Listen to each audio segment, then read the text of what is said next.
Henry's Daily Dictionary. Only on Wednesday. Today's word is multitude.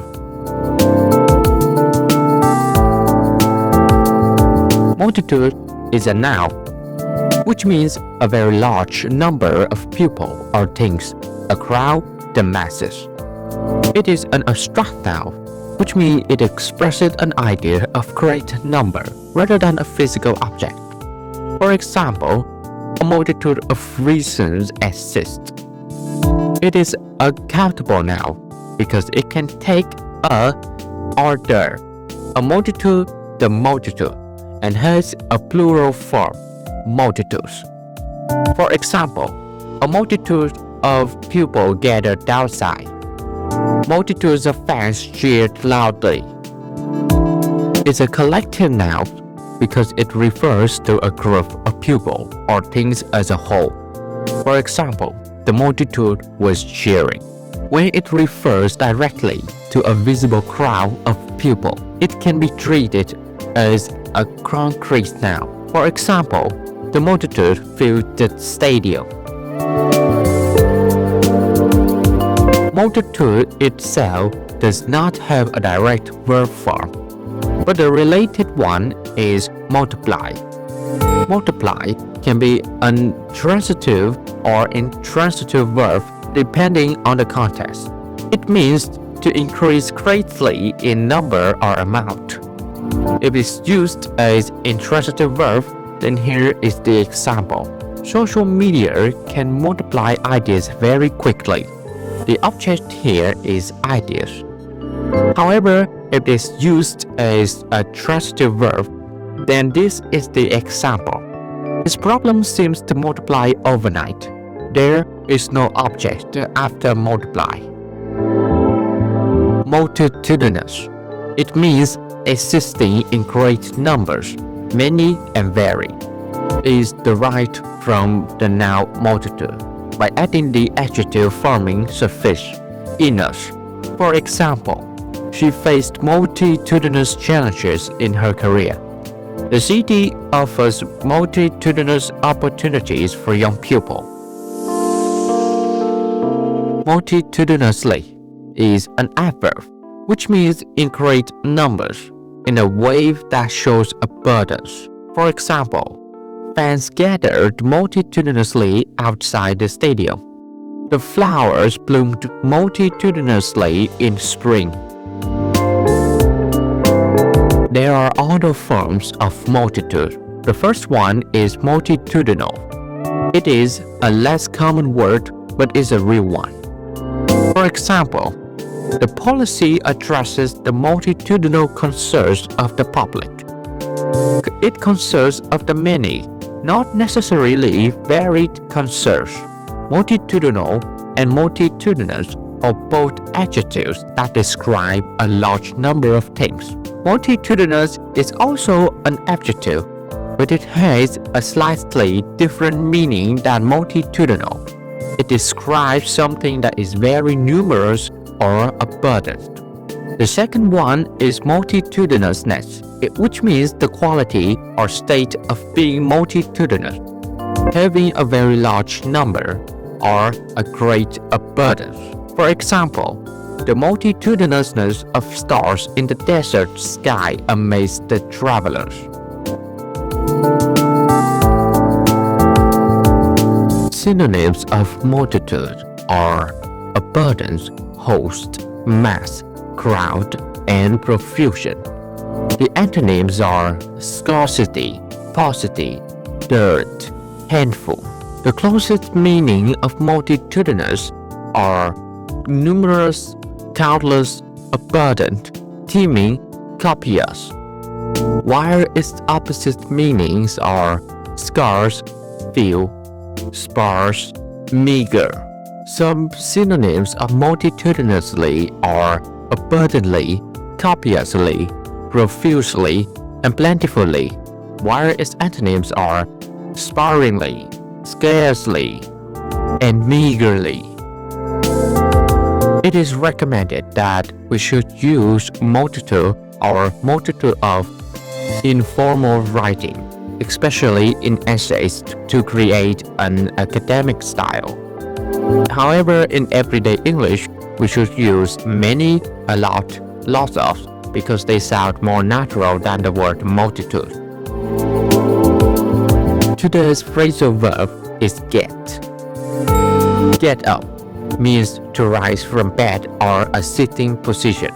For example, I used to get up at 6 a.m. every day. Get over means to recover from something like an illness or a disappointment. For example, she got over the disease after a long time. Get along or get on with means to have a good relationship with someone. For example, Lopa is trying to get along with her friends. Get away means to escape or go on a holiday. For example, we make a plan to get away for vacation. Get by means to manage to live or do something with difficulty. For example, despite being in poverty, he gets by comfortably. Reach a consensus means to achieve general agreement among a group. For example, the committee failed to reach a consensus. Hold a grudge means to maintain resentment or anger towards someone for a long time. For example, he's been holding a grudge since the argument. Bridge a gap means to connect or reduce the difference between two things. For example, efforts were made to bridge the gap between theory and practice. Finding a needle in a haystack means virtually impossible to find. For example, trying to get a new job these days is like trying to find a needle in a haystack. Plain as day means obvious and clear. For example, it's plain as day that you're in love with her, so just admit it. Tip of the iceberg, the small, easily visible part of a larger problem. The fact that Mary is dating a member of the mafia is just the tip of the iceberg. She's also smuggling contraband into the country. Story between the multitude and myself. Every morning, I get up at 6 o'clock and stand by my window, watching the multitude of people flow through the streets like a living river. From students rushing to school to workers hurrying to the offices, the city seems to multiply its energy with every passing minute. On some days, multitudes of tourists gather in the central square, taking photos and laughing loudly. Their excitement plain as day for anyone who walks by. As a young journalist, I face multitudinous responsibilities. My editor often reminds me that understanding the multitudinal concerns of the public is more important than simply chasing dramatic headlines. That is not always easy. Sometimes my doubts and worries multiply overnight, and I wonder how I will ever get by in a world where competition is fierce and expectations are high. One particular week, the city council tried to reach a consensus about a new policy on education. Outside the building, a multitude was cheering, while others were arguing passionately, each group convinced that their voice deserved to be heard. Watching them, I felt that this debate was only the tip of the iceberg of deeper social problems that had been ignored for years. While preparing my report, I searched for an old interview hidden somewhere in the office archives. The task felt like finding a needle in a haystack. Frustrated, I was tempted to hold a grudge against my careless colleague who had misplaced the files. But instead, I chose to get over my anger and asked for help. To my surprise, we managed to get along with each other better than before, and the problem was solved more quickly than I expected. That evening, feeling mentally exhausted, I decided to get away from my desk and take a walk along the river. There, under the quiet sky, I looked up at the stars and admired the multitudinousness of the universe.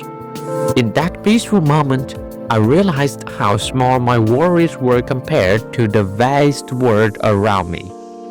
As I continued working, I promised myself to bridge the gap between who I am now and who I want to become. I want to be someone who listens more, judges less, and uses words not to divide people, but to connect them. After all, in a world filled with a multitude of voices, the greatest challenge is not being heard. It is learning to truly understand others. And I need your multitude of eyes to help me find them. Move to an area and you multiply. And multiply until every natural resource is consumed.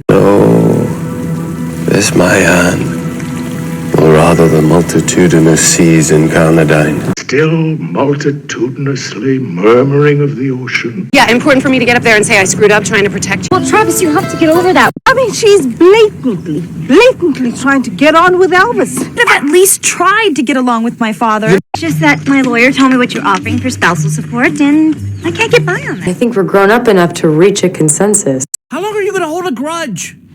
I was just here to bridge a gap. Finding Christic will be like finding a needle in a haystack. I look up, and through the window, plain as day, I see the younger girl, Janet, being thrown around in the air like she's floating. This incident is the tip of the iceberg. And that's the end of my video. I hope you guys enjoyed it. And now have some cool words of your slaves. Thanks for watching and peace.